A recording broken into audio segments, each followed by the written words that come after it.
Hello student, कैसे हैं आप। नेक्स्ट सब एजुकेशन पॉइंट में आपका स्वागत है। हम हाजिर एक नई वीडियो के साथ। आज हम बात करने वाले हैं MPSC 004 आधुनिक भारत में सामाजिक और राजनीतिक चिंतन, इग्नू यूनिवर्सिटी।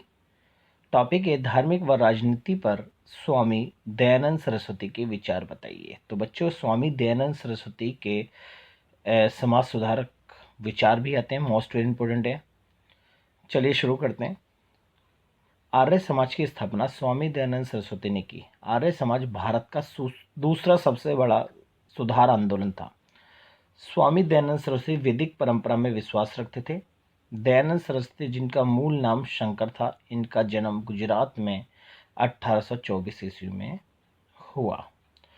तो स्टूडेंट, आर्य समाज की स्थापना स्वामी दयानंद सरस्वती ने की थी और ये भारत का दूसरा सबसे बड़ा समाज सुधार आंदोलन था। स्वामी दयानंद सरस्वती को वेदों का संपूर्ण ज्ञान था, क्योंकि इनके एक पिता जो थे उन्हें वेदों का ज्ञान था। इसलिए वेदों के बड़े विद्वान थे इन्होंने, इसलिए इनके पिता ने स्वामी दयानंद सरस्वती को वैदिक ज्ञान दिया। सन 1875 में उन्होंने मुंबई में आर्य समाज की स्थापना की थी, जिसका उद्देश्य वैदिक धर्म को पुनः स्थापित करना था। बच्चों, वैदिक धर्म होता क्या है? वैदिक धर्म वह धर्म होता है जो जिस काल में 4 वेदों की रचना हुई थी और उन वेदों के आधार पर धर्म का आचरण करते हैं। इनका उद्देश्य ये था कि वैदिक धर्म इसलिए दिया गया और आर्य समाज बनाया गया ताकि जो लोग वेदों को फिर दोबारा अपनाएं। फलस्वरूप स्वामी दयानंद सरस्वती ने वेदों को अपना माध्यम बनाकर देशवासियों को नव जागरण का देश उपदेश दिया और उन्होंने देशवासियों के हृदय में इस बात को दृढ़ करने का प्रयत्न किया कि आर्य लोग ईश्वर की प्रिय संतान हैं। वाणी वेद है, इनका नारा था कि वेदों के युग में लौट चलो।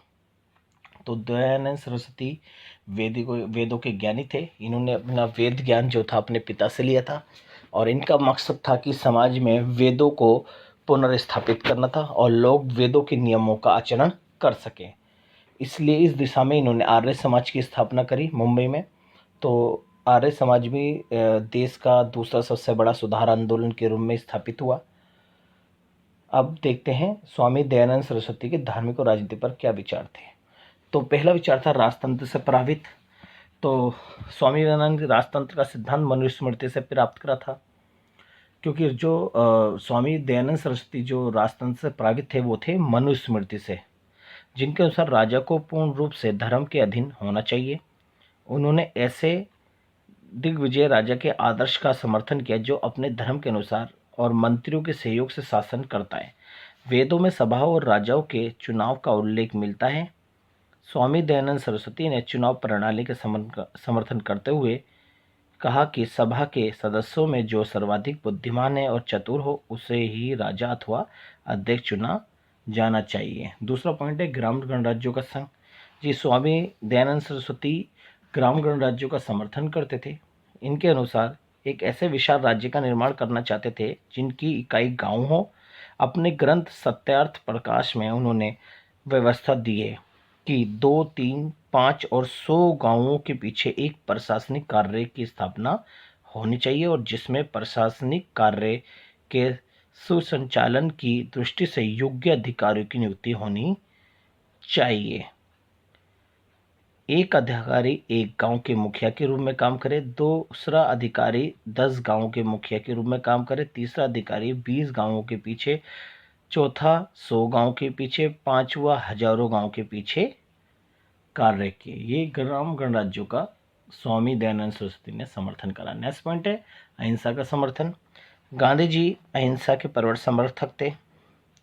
उन्होंने निरपेक्ष रूप से अहिंसा के सिद्धांत का समर्थन नहीं किया, बल्कि अपराधियों को दंड देने को उचित ठहराया। वे यथार्थवादी थे, इसलिए उनका विचार था कि धर्मनिरपेक्ष अहिंसा के आधार पर किसी भी प्रकार के राजतंत्र का निर्माण संभव नहीं है और ऐसा समाज, ऐसा राज्य जिसमें हिंसा ना हो, यानी इन्होंने अहिंसात्मक राज्य का समर्थन किया। नेक्स्ट क्वेश्चन है महिला अधिकार और स्वतंत्रता का नेक्स्ट पॉइंट। तो स्वामी दयानंद सरस्वती ने महिलाओं के पिछड़ने का कारण बताया अधिकार और स्वतंत्रता से वंचित रहना और सदैव महिलाओं को अधिकार स्वतंत्रता से वंचित रखा गया था। इसलिए स्वामी दयानंद सरस्वती महिलाओं के विकास के लिए महिलाओं को अधिकार और स्वतंत्रता देने का समर्थन करते हैं और महिलाओं को इनके इन क्षेत्र में इन अधिकारों के प्रति जागरूक करने का भी समर्थन करते हैं। आगे मूर्ति पूजा घोर व्रत। स्वामी दयानंद सरस्वती ने मूर्ति पूजा का घोर व्रत किया, क्योंकि इनका मानना था मूर्ति पूजा जो है अंधविश्वासों को बढ़ावा देती है और मूर्ति निर्जीव है, इसलिए ईश्वर की आराधना मन से करनी चाहिए। यानी इन्होंने मूर्ति पूजा का घोर व्रत किया। नेक्स्ट है स्त्रियों को पुरुषों के समान अधिकार का समर्थन। स्वामी दयानंद सरस्वती का मानना था कि पुरुष प्रधान समाज में स्त्रियां सदैव पिछड़ी रही हैं और पुरुष और स्त्रियां अलग अलग हैं, परंतु स्वामी दयानंद सरस्वती ने स्त्री और पुरुषों में असमानता का समर्थन नहीं किया। इनका मानना यह था कि स्त्रियों को पुरुषों के समान अधिकार दिलाना चाहिए और स्त्री और पुरुष समान हैं, इसलिए पुरुषों को आर्थिक क्षेत्र और राजनीतिक क्षेत्र में अधिकार प्राप्त होते, इसलिए स्त्रियों को भी आर्थिक, राजनीति और शिक्षा के क्षेत्र में पुरुषों के समान अधिकार का समर्थन किया। पशु बलि का घोर विरोध। स्वामी दयानंद सरस्वती ने पशु बलि का घोर विरोध किया, क्योंकि स्वामी दयानंद सरस्वती ने वेदों का ज्ञान प्राप्त कर रखा था, इसलिए वो किसी प्रकार की जो मृत्यु है, जैसे कि मांसाहारी के नहीं, जैसे जानवरों को मारना, पशु को मारना, इन चीज़ों का यानी बलियों का घोर विरोध किया। नेक्स्ट है झूठे कर्मकांड और रीति रिवाज का विरोध। स्वामी दयानंद सरस्वती ने समाज में प्रचलित यानी वर्ण व्यवस्था में प्रचलित झूठे कर्मकांड जो रीति रिवाज होते हैं इनका घोर विरोध किया। जैसे कि जो कर्मकांड होते हैं ये मानवीय अस्तित्व को खतरा पहुंचाते हैं, इसके साथ साथ ये खर्चीले बहुत होते हैं, जिससे कि हर मनुष्य इनका पालन करने में असमर्थ होता है। इसलिए झूठे कर्मकांड व रीति रिवाज नहीं होने चाहिए। हर व्यक्ति को अपने सच्चे धार्मिक रीति रिवाजों का पालन करते रहना चाहिए। ये हमारे स्वामी दयानंद सरस्वती के विचार थे। अब हम बात करें नेक्स्ट वीडियो। अगर आपको हमारी वीडियो अच्छी लगी हो हमारे चैनल को सब्सक्राइब करें, लाइक कमेंट शेयर करना ना भूलें।